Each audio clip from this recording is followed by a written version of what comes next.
Dr. Madhavan Pishardi, a neurosurgeon with 35 years in practice in Brownsville, Texas, will be sharing a short presentation on his view of the 2024 election.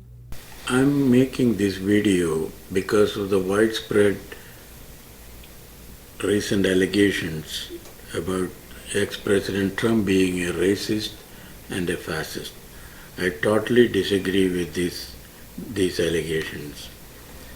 There was a similar allegation about him regarding his management of COVID-19 in 2020. And there also I disagreed with the expert opinions, some of them even calling him a comorbidity. I followed the COVID-19 from the very beginning, and over the last 4.5 years I have done some research, and I have now published a book. The book was published a month ago and is now available on Amazon. It's called Corona Be Not Proud. It's mostly about the COVID management, but one chapter I dedicated for President Trump and his Operation Warp Speed. The chapter is now made into a 10-segment video, and that is now in the YouTube, Facebook, and X. The allegation of President Trump being a fascist this close to the election is very wrong, and it is unjustified. I feel that this election that we are going through right now is an epic battle between the Washington establishment and the American middle class. Democratic Party has control over the establishment, and President Trump somehow got elected to represent the American middle class. Washington, D.C. voted 90%, over 90% to Hillary Clinton in 2016 and to President Biden in 2020. So they have the control of Washington, D.C. Most of the media outlets, including federally funded NPR, are pro-democratic.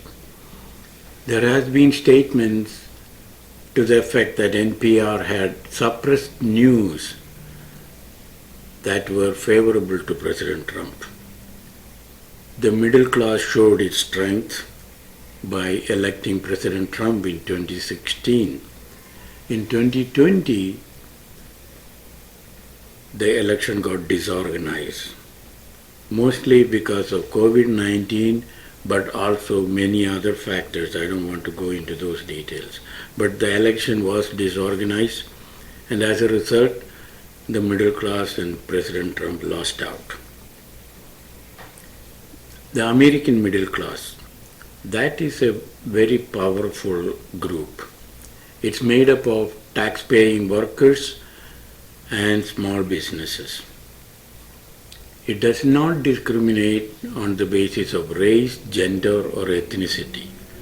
Membership to the American middle class is just willingness to work. That's all it takes. In the last 3-4 years, this American middle class has suffered, mostly coming from the flood of illegals, the inflation, and the fact that most of its assets are now being diverted to support the illegals. The American dream has now come down to just living from paycheck to paycheck. In the past, both political parties supported the middle class. In recent years, Democratic Party has taken over the role of Washington establishment, and this has created some conflict of interest with the needs of the middle class. Today, the Trump Republican Party is the party of the middle class. over the last few years, there has been some misinformation to manipulate the middle class and confuse them. For example, very smart looking individuals, they come out and say, hey, President Trump somehow derailed the 2024 bipartisan immigration law, and that is the reason for the flood of illegals. This is very difficult to understand how President Trump in 2024 could have caused the flood of illegals in 2021, 2022, and 2023, and even 2024. So that is not a true statement, and only very few Democratic followers are naive enough to believe this outrageous claim. The second technique of manipulation is the regular flip-flop that is coming out in the last 2-3 months, reversing the position of the Democratic Party from the entire past. Some people believe that this is a genuine change of policy for the party, but more than likely this is very temporary and a measure just to get elected. After the election, things will go back to the original state. The third manipulation is the party offering dog biscuits to businesses, saying, hey, if you start a new business in 2025, we will give you so many dollars. And if this statement was true, why did they not do it in the last 4 years? So obviously, this is a trick to get elected.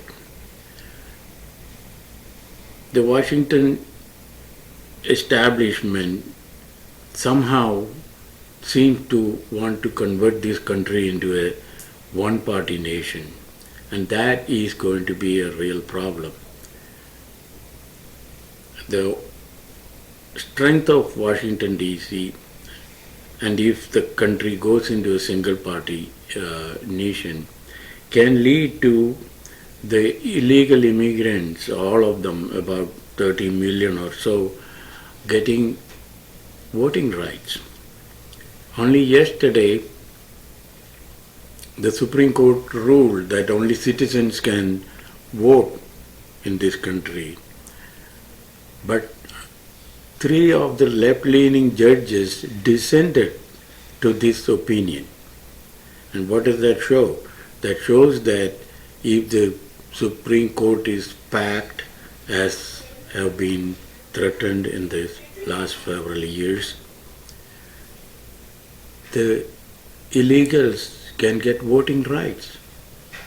And that is a cruel measure towards the rest of the Americans, because people who came here as legal immigrants will feel that the establishment is mocking at them by saying, hey, you came through all this trouble to come here, but we have now all these people coming through and we are going to treat both of them equally. And that is cruel. Democrats want to also give statehood to Washington, D.C. and Puerto Rico. This is what they have been talking about. I don't know how practical it is, but if that happens, there is going to be 4 permanent Democratic senators, and that's going to give them a lot of strength.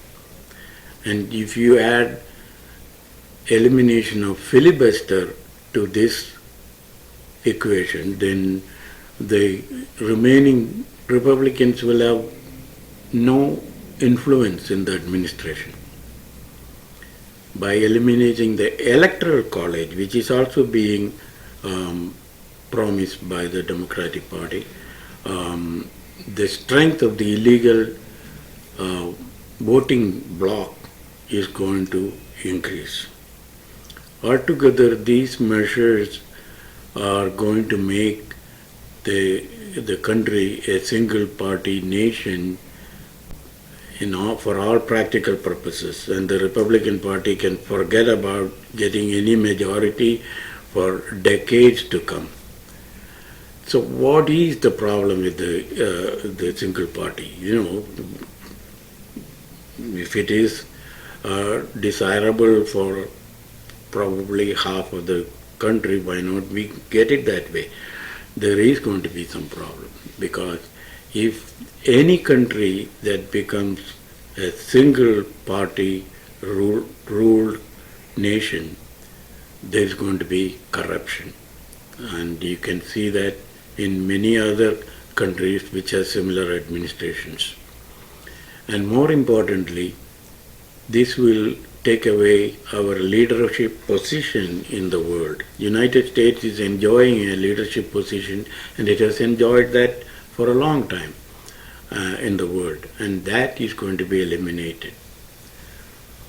World without a leader is a disaster, because it can create chaos, and it can even lead to multiple war all over the world, some of them leading to nuclear war. This is not what we want. De-dollarization, it's already started, but if we give the impression that we are a weak nation, the de-dollarization will progress faster. And it's not going to be a blessing for any part of the world. It is going to create anarchy in the global economy. So it is bad for the global economy also. So I have a prayer. My prayer is that please use this election wisely. Protect our future generation and avoid a global meltdown. That's my prayer. Use your brains and not your ears before you make your choices. And in this context, I want to read a segment from my book that I wrote. And it's actually in page 249, and I'm going to read it. In today's world, armed with unlimited destructive power, it only takes some desperate individual or entity to determine the fate of all humanity. A general sense of gratitude, compassion, humility, solidarity, and contentment is needed today more than any other time in the history of the mankind. Now, nobody is perfect, but the American middle class is the closest to promote these characteristics that I just described. So we have to keep the American middle class strong. And its leader today is President Trump. So I hope he wins this election. May God bless this country and the world.